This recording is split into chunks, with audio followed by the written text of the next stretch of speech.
क्या जब हमारे 4 वर्ष के काम को मोदी सरकार के 8 वर्ष से तुलना होनी चाहिए। 4 वर्ष बनाम 8 वर्ष और फैसला होना चाहिए। इस देश के महंगाई, गरीबी, बेरोजगारी मिटाने के मुद्दे पर जो भारत सरकार आई थी, उसने महंगाई, गरीबी और बेरोजगारी को हटाने के लिए क्या कदम उठाए, और राजस्थान की सरकार ने 4 वर्ष में महंगाई, गरीबी और बेरोजगारी को मिटाने के लिए क्या कदम उठाए। बीजेपी के लोग लगातार झूठ बोल रहे हैं।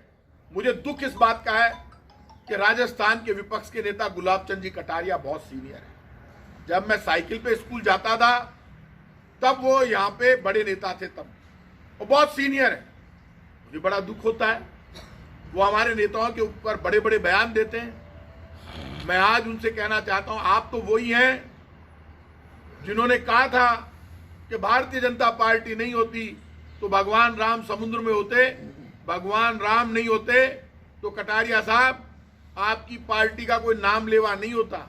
ले जाने के लिए तिरंगा हाथ में लेकर राहुल गांधी चल रहा है। राहुल गांधी की यात्रा में लोगों के हाथ में तिरंगा है। उन्होंने ये नहीं कहा कि कांग्रेस का झंडा लेकर चलो। लोग आते हैं कांग्रेस का झंडा लेकर, क्योंकि हम सब कांग्रेस के सिपाही हैं, लेकिन सबसे आगे तिरंगा चलता है। सोच बड़ी है, सोच सिर्फ वोट की नहीं है।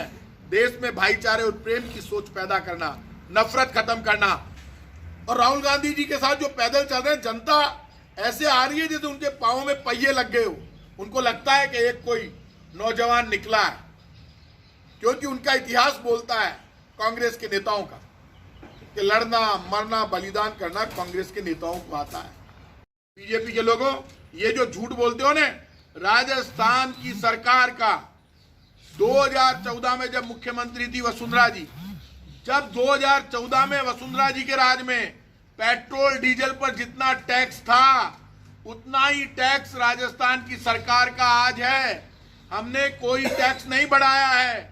ये बीजेपी के नेता रोज झूठ बोलते हैं। तक बीजेपी बड़ी बड़ी बातें कर रही थी, तो मैं बीजेपी वालों से कहूंगा, सामने दिख रही है भीड़ चल रही है, तो किसको चुनौती दे रहे हो? जनता को क्या साबित करना चाहते हो? हिमाचल में जो हुआ है वही पूरे देश में होगा। जो राजस्थान के उपचुनाव में हुआ वही 2023 में तुम्हारे साथ होगा। एक भी व्यक्ति मरता है तो हमारी आत्मा रोती है। हम कार्रवाई करेंगे, किसी कंपनी को नहीं छोड़ेंगे। विशेष पैकेज की बात मैंने मुख्यमंत्री जी से की है। 7 लाख रुपए हम सहायता कर चुके हैं। आगे भी जो विशेष पैकेज की बात है वो सरकार की तरफ से होगा। इंडियन ये जो कंपनियां हैं, इनको बुलाकर मैं पहले कह चुका हूं और अब बुलाऊंगा वापस, और जो भी अधिकार है उससे ज्यादा सरकार शक्ति के साथ इनसे पेश आकर उस परिवार की मदद